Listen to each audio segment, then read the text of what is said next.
അൽഹംദുലില്ലാ അസ്സലാത്തു വസ്സലാമു അലാ റസൂലില്ലാ വഅലാ ആലിഹി വസഹ്ബിഹി അജ്മഈൻ. സ്നേഹനിധികളായ മക്കളെ, അസ്സലാമു അലൈക്കും വറഹ്മത്തുള്ളാഹി.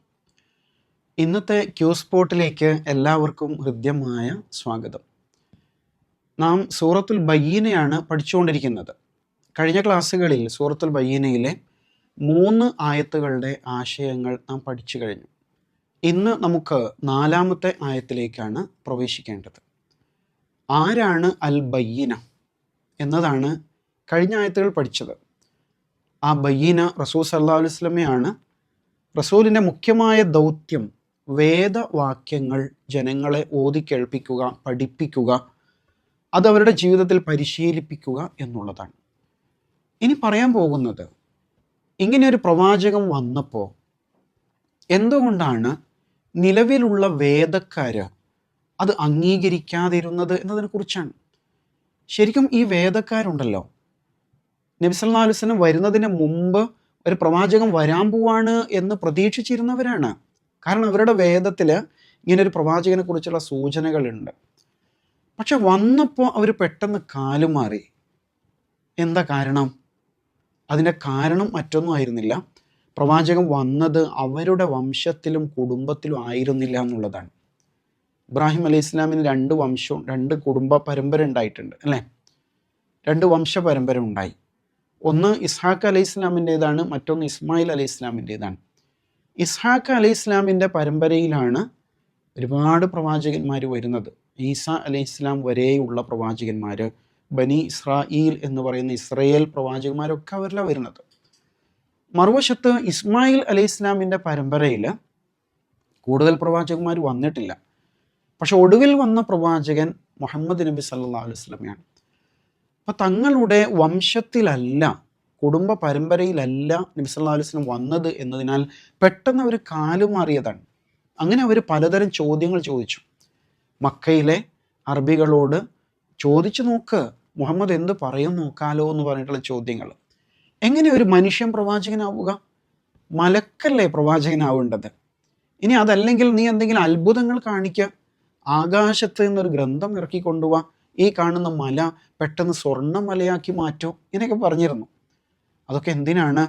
പ്രവാചകനെ തള്ളി പറയാൻ വേണ്ടിയിട്ടാണ്. അപ്പോൾ ഈ വേദക്കാർക്ക് എന്താ പറ്റിപ്പോയത് എന്ന് അല്ലാഹു തആല ഈ 4-ാമത്തെ ആയത്തിൽ പറയാണ്. നമുക്കത് പാരായണം ചെയ്ത് നോക്കാം. وَمَا تَفَرَّقَ الَّذِينَ أُوتُوا الْكِتَابَ إِلَّا مِنْ بَعْدِ مَا جَاءَتْهُمُ الْبَيِّنَةُ.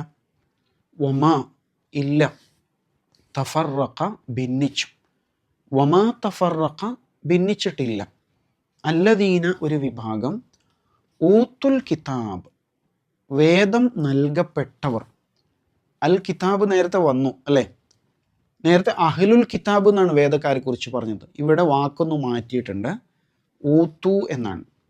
അത്ത വന്നു എന്നാണ്, ആത്ത എന്ന് പറയുമ്പോൾ നൽകി എന്നാണ്. ഊത്തിയ നൽകപ്പെട്ടു, ഊത്തു നൽകപ്പെട്ടു, അവർക്ക് നൽകപ്പെട്ടു എന്നാണ്. ഊത്തുൽ കിതാബ് ഗ്രന്ഥം നൽകപ്പെട്ടവർ. വമാ തഫറഖല്ലദീന ഊത്തുൽ കിതാബ് വേദം നൽകപ്പെട്ടവർ ഭിന്നിച്ചിട്ടില്ല, ഇല്ല അല്ലാതെ, മിൻ ബഅദ് ശേഷം അല്ലാതെ, ബഅദ ശേഷം, ഇല്ലാ മിൻ ബഅദി മാ ജാഅത്ഹുമുൽ ബയ്യിന, മാ ഒന്നിന് ശേഷം, ജാഅ വന്നു, ജാഅത്ഹും അവർക്ക് വന്നു, അൽ ബയ്യിന വ്യക്തമായ ദൃഷ്ടാന്തം. വ്യക്തമായ ദൃഷ്ടാന്തം തങ്ങൾക്ക് വന്നതിന് ശേഷമല്ലാതെ വേദക്കാർ ഭിന്നിച്ചിട്ടില്ല എന്നാണ്. അപ്പോൾ വ്യക്തമായ ദൃഷ്ടാന്തം നബി സല്ലല്ലാഹു അലൈഹി വസല്ലമയാണ്. നബി വന്നിട്ടും നബി അംഗീകരിക്കാതെ ഭിന്നിച്ചു പോയവരാണ് വേദക്കാർ എന്നാണ് ഈ പറയുന്നതിൻ്റെ അർത്ഥം. ശരിക്കും അവരാ വിശ്വസിക്കേണ്ടിയിരുന്നല്ലേ? ഈസാ അലൈഹി ഇസ്ലാം വന്നപ്പോഴും അവരോട് പറയുന്നുണ്ടായിരുന്നു, മുബശ്ശിറൻ, ഞാൻ ആരാന്നറിയോ? ഞാൻ സന്തോഷ വാർത്ത അറിയിക്കുന്നവനാണ്. ബി റസൂലിൻ യഅതി മിൻ ബഅദി ഇസ്മുഹു അഹ്മദ്, എനിക്ക് ശേഷം വരാൻ പോകുന്ന ഒരു പ്രവാചകനെ കുറിച്ച്. സൂറത്ത് സഫിൽ അങ്ങനെ ആയത്തുണ്ട്. അതുപോലെ ബൈബിളിൽ അതിന് സമാനമായ പ്രയോഗങ്ങൾ നമുക്ക് കാണാൻ പറ്റും. ഒരു പ്രവാചകനെ ലോകം കാത്തിരിക്കുമ്പോഴാണ് റസൂൽ സ്വല്ലല്ലാഹു അലൈഹി വസല്ലം വന്നത്. പക്ഷെ എന്നിട്ട് അവർ പെട്ടെന്ന് ടെസ്റ്റ് ചെയ്തു, നല്ല മുങ്ങിക്കളഞ്ഞു എന്നുള്ളതാണ്. ഇയാളെങ്ങനെ പ്രവാചകനാകും, ഇയാളെങ്ങനെ വിശ്വസിക്കും എന്നൊക്കെ പറഞ്ഞ് ആകെ കൺഫ്യൂഷൻ ഉണ്ടാക്കാൻ ശ്രമിക്കായിരുന്നു അവർ. അപ്പോൾ വമാ തഫറഖല്ലദീന ഊത്തുൽ കിതാബ ഇല്ലാ മിൻ ബഅദി മാ ജാഅത്തുഹുമുൽ ബയ്യിന. അള്ളാഹു പറയാണ്, വ്യക്തമായ ദൃഷ്ടാന്തം വന്നതിന് ശേഷമല്ലാതെ വേദക്കാർ ഭിന്നിച്ചിട്ടില്ല. ശരിക്കും ഖുർആനിൽ അള്ളാഹു വേദക്കാർ എന്നാണ് അവരെക്കുറിച്ച് പറയുന്നത് അല്ലേ.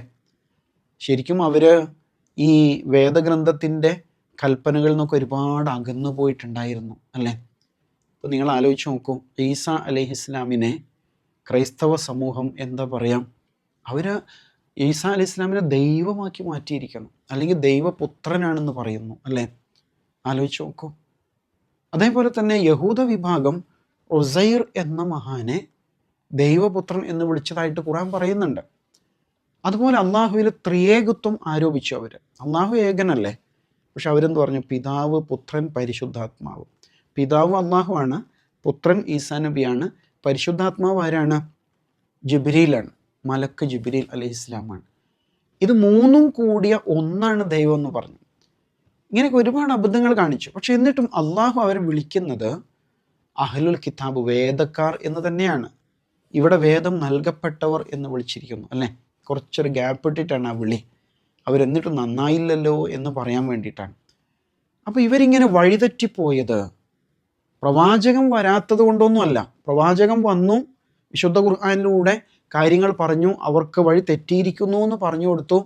പക്ഷെ എന്നിട്ടും അവർ വഴിമാറിപ്പോയി. അതിൻ്റെ കാരണം നേരത്തെ പറഞ്ഞതാണ്, അവരുടെ കുടുംബത്തിലല്ല നബി സല്ലല്ലാഹു അലൈഹി വസല്ലം വന്നത് എന്നതായിരുന്നു. അതാണ് വമാ തഫറഖല്ലദീന ഊത്തുൽ കിതാബ ഇല്ലാ മിൻ ബഅദി മാ ജാഅത്തുഹുമുൽ ബയ്യിന എന്ന ആയത്തിൻ്റെ ഉദ്ദേശം അതാണ്. ഇനി നമുക്ക് 5-ാമത്തെ ആയത്ത് പാരായണം ചെയ്യാം. വമാ ഉമിറൂ ഇല്ലാ ലിയഅ്ബുദുല്ലാഹ മുഖ്ലിസീന ലഹുദ്ദീന ഹുനഫാഅ വയുഖീമുസ്സലാത വയു'തുസ്സകാത വദാലിക ദീനുൽ ഖയ്യിമ. അല്പം സുദീർഘമായ ആയത്താണിതും അല്ലേ, 5-ാമത്തെ ആയത്താണ്. അള്ളാഹു താല ഈ ആയത്തിൽ എന്താ പറയുന്നതെന്നറിയാം. ശരിക്കും അള്ളാഹു താല വേദക്കാരോട് പറഞ്ഞത് എന്താണ്, സകല മനുഷ്യരോടും പറഞ്ഞത് എന്താണ്, ഇനി നമ്മോടും അള്ളാഹു പറയുന്നത് എന്താണ്. ഈ സൂറയുടെ ഏറ്റവും ക്രീമായിട്ടുള്ള ആയത്താണ് ഈ 5-ാമത്തെ ആയത്ത്. വമാ ഉമിറു അല്ലേ, പാരായണ നിയമം ഒന്ന് പറയാം. വമാ ഉമിറു, അവിടെ എന്ത് ചെയ്യണം, വമാ ഉമിറു ദീർഘിപ്പിച്ച് വായിക്കണം. ഇല്ലാ ലിയഅ്ബുദുല്ലാഹ മുഖ്ലിസീന ലഹുദ്ദീൻ ഹുനഫാഅ വയുഖീമുസ്സലാത വയു'തുസ്സകാത.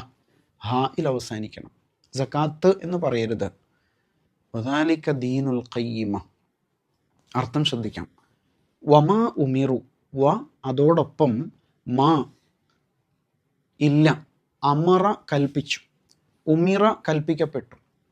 വമാ ഉമിറു അവർ കൽപ്പിക്കപ്പെട്ടിട്ടുമില്ല, ഇല്ല അല്ലാതെ, ലിയഅ്ബുദുല്ലാഹ് അള്ളാഹുവിനെ ഇബാദത്ത് ചെയ്യാനല്ലാതെ കൽപ്പിക്കപ്പെട്ടിട്ടില്ല. അബദ യഅ്ബുദു ഓർക്കുന്നില്ലേ, സൂറത്തുൽ ഫാത്തിഹ ഇയ്യാക നഅ്ബുദു അല്ലേ. പിന്നെ നമ്മൾ കൂടുതൽ പഠിച്ചത് സൂറത്തുൽ കാഫിറൂനിലാണ് അല്ലേ. അങ്ങനെ പലയിടത്തും പഠിച്ചു പോയിട്ടുണ്ട്. വമാ ഉമിറു ഇല്ലാ ലിയഅ്ബുദുല്ലാഹ് അള്ളാഹുവിനെ ഇബാദത്ത് ചെയ്യാൻ വേണ്ടിയല്ലാതെ അവർ കൽപ്പിക്കപ്പെട്ടിട്ടില്ല. ആര്? ഇവിടെ വേദക്കാരാണ് ആദ്യം ഉദ്ദേശിക്കുന്നത്. അള്ളാഹുവിന് വഴിപ്പെട്ട് ജീവിക്കണം, ഇതായിരുന്നു അവർക്ക് ലഭിച്ച ആദ്യ കൽപ്പന. എങ്ങനെയാണ് അള്ളാഹുവിന് ഇബാദത്ത് ചെയ്യേണ്ടത്? മുഖ്ലിസീൻ, അഖ്ലസ എന്ന് പറഞ്ഞാൽ ശരിക്കും രക്ഷപ്പെടുത്തി എന്നുള്ള അർത്ഥമാണ്. ഒന്നിൽ നിന്ന് മറ്റൊന്നിനെ വേർതിരിച്ച് രക്ഷപ്പെടുത്തിയെടുക്കുക. ഇപ്പം അരിയിൽ കല്ലുണ്ടെങ്കിൽ ആ കല്ല് പെറുക്കിയെടുത്താൽ അരി എന്തായി, കല്ലിൽ നിന്ന് രക്ഷപ്പെട്ടു അല്ലേ. അപ്പോൾ ഇതിന് വേറൊരു തരത്തിലാണ് നമ്മൾ നിഷ്കളങ്കമാക്കുക എന്ന് പറയുന്നത്, കളങ്കങ്ങളിൽ നിന്നൊക്കെ മാറിയിട്ട്. അപ്പോൾ അതിനാണ് ഇഖ്ലാസ് എന്ന് പറയാം, നിഷ്കളങ്കം. മുഖ്ലിസ് നിഷ്കളങ്കൻ എന്ന് പറയാം അല്ലേ. മുഖ്ലിസീൻ നിഷ്കളങ്കരായിക്കൊണ്ട്, ലഹു അവന്, അള്ളാഹുവിന്, അദ്ദീൻ അനുസരണം അള്ളാഹുവിന് നിഷ്കളങ്കമാക്കിക്കൊണ്ടെന്ന് പറഞ്ഞാൽ അള്ളാഹുവിന് മാത്രമാക്കിക്കൊണ്ട് ഇബാദത്ത് ചെയ്യണം. നന്നായിട്ട് പഠിക്കേണ്ട ഒരു ആയത്താണ് കേട്ടോ ഇത്. വമാ ഉമിറു അവർ കൽപ്പിക്കപ്പെട്ടിട്ടില്ല ഇല്ലാലി അബുദുല്ല അള്ളാഹുവിനെ ഇബാദത്ത് ചെയ്യാൻ വേണ്ടിയല്ലാതെ മുഖ്ലിസീന ലഹുദ്ദീൻ അനുസരണം അവന് മാത്രമാക്കിക്കൊണ്ട്. ഒന്നുകൂടി പറയാണ് പിന്നെ ഹുനഫ. ഹനീഫ് എന്ന് പറഞ്ഞാൽ സ്ട്രൈറ്റ് ഫോർവേഡാണ്, നേർക്കുനേരെ എന്നാണ് അതിൻ്റെ അർത്ഥം. നമ്മൾ വജ്ജഹത്തു ചൊല്ലുമ്പോൾ അതിൽ വരുന്നില്ലേ ഹനീഫ മുസ്ലിമൻ എന്ന് വരുന്നുണ്ട്. അതിൻ്റെ ബഹുവചനമാണ്, പ്ലൂറലാണ് ഹുനഫ. റജുമാനസർ എന്ന് പറയും, നേർക്കുനേരെ മനസ്സിനെ ഒന്നിൽ മാത്രം പൂർണ്ണമായിട്ടും കോൺസെൻട്രേറ്റ് ചെയ്തുകൊണ്ടുള്ള അവസ്ഥയാണ് ഹുനഫ. പിന്നെ എന്ത് വേണം? വയുഖീമു സ്വല, അഖാമ യുഖീമു നിലനിർത്തി, അസ്വല നമസ്കാരം. വയുഖീമു അവർ നിലനിർത്തുകയും ചെയ്യണം, അസ്വല നമസ്കാരം, അതവർ കൽപ്പിക്കപ്പെട്ടതാണ്. പിന്നെന്ത് ചെയ്യണം? വയുഉത്തു ആത്തായുത്തി നൽകി, വയുഉത്തു അവർ നൽകുകയും ചെയ്യുന്നു, അസ്സക്ക സക്കാത്ത് നൽകുകയും ചെയ്യണം. ഇതാണ് പിന്നത്തെ കൽപ്പന. വദാലിക അതത്രേ ദീൻ, ഒരു ദീന്, ഒരു ജീവിതക്രമം, അൽ ഖയ്യിമ നേരായ ചൊവ്വായ വ്യക്തമായ ജീവിതക്രമം അതാകുന്നു. ഇങ്ങനെയാണ് ഈ ആയത്തിൻ്റെ അർത്ഥം. ഇത് വലിയൊരു ആശയം പങ്കുവെക്കുന്ന ഒരു ആയത്താണെന്ന് മനസ്സിലാക്കണം. ശരിക്കും അള്ളാഹു വേദക്കാരോട് എന്ത് കൽപ്പിച്ചു, നമ്മളോട് എന്ത് കൽപ്പിച്ചു, അല്ലേ? ഇത് തന്നെയാണ് നമ്മോടും കൽപ്പിച്ചത്. അതിന് ആദ്യ ഭാഗം ശ്രദ്ധിച്ചു നോക്കൂ. ഇബാദത്ത് എന്താണെന്ന് പറയാണ്. നേരത്തെ നമ്മൾ ഒരുപാട് പഠിച്ചതാണ്. സാധാരണ നമ്മൾ ആരാധന എന്നാണ് പറയുക, അല്ലേ? ഇബാദത്തിന് ആരാധന എന്ന് പറയുമ്പോൾ ഒരു പ്രത്യേക ചടങ്ങ്, ഒരു കർമ്മം എന്ന അർത്ഥത്തിലാണ്. നമസ്കാരം ഒരു ആരാധനയാണ്. പക്ഷെ അള്ളാഹുവിന് അത് മാത്രമാണോ വേണ്ടത്? നമസ്കാരം കഴിഞ്ഞുള്ള സമയത്തെ ജീവിതവും അള്ളാഹുവിന് വിട്ടുകൊടുക്കണം, അല്ലേ? അതാണ് ഉദ്ദേശിക്കുന്നത്. അപ്പോൾ അത് ശരിക്കും ഇവിടെ വിശദമായിട്ട് പറയുന്നുണ്ട്. വമാ ഉമിറു ഇല്ലാ ലിയഅ്ബുദുല്ലാഹ മുഖ്ലിസീന ലഹുദ്ദീന ഹുനഫ എന്നാണ്. അനുസരണം അള്ളാഹുവിന് മാത്രമാക്കാം. ജീവിതത്തിൽ ഓരോ കാര്യം ചെയ്യുമ്പോഴും ഹലാലാണോ ഹറാമാണോ, ഞാൻ പറയാൻ പോകുന്ന വാക്ക് ശരിയാണോ അല്ലയോ, കൂട്ടുകാരോടുള്ള പെരുമാറ്റം ശരിയാണോ അല്ലയോ, ഓരോ കാര്യത്തിലും അള്ളാഹിനെ അനുസരിക്കാം. ഹുനഫ, അവനെ മാത്രം, അവനിലേക്ക് മാത്രം സ്വന്തത്തെ തിരിച്ചു നിർത്താം എന്നാണ് ലഹുദ്ദീന ഹുനഫ. പിന്നെ പ്രാക്ടിക്കൽ സൈഡ് പറയാണ്. എന്താണ്? ഒന്ന് നമസ്കാരം നിലനിർത്തലാണ്, മറ്റൊന്ന് സക്കാത്ത് നൽകലാണ്. എന്നിട്ട് പറയുന്നു ഇതാണ് ഏറ്റവും ചൊവ്വായ ദീൻ എന്ന് പറയുന്നു. ഇൻഷാ അല്ലാഹ് അടുത്ത ക്ലാസ്സിൽ നമുക്ക് ബാക്കി ഭാഗം വിശദീകരിക്കാം. അല്ലാഹു സുബ്ഹാനഹു തആല ഇങ്ങനെ ഖുർആനിക ആശയങ്ങൾ കൃത്യമായിട്ട് മനസ്സിലാക്കി പഠിച്ച് മുന്നേറുന്ന മക്കളിൽ നമ്മയെല്ലാം ഉൾപ്പെടുത്തി അനുഗ്രഹിക്കുമാറാവട്ടെ. ആഖിറു ദഅ്വാന അൽഹംദുലില്ലാഹി റബ്ബിൽ ആലമീൻ. അസ്സലാമു അലൈക്കും വറഹ്മത്തുള്ളാഹി.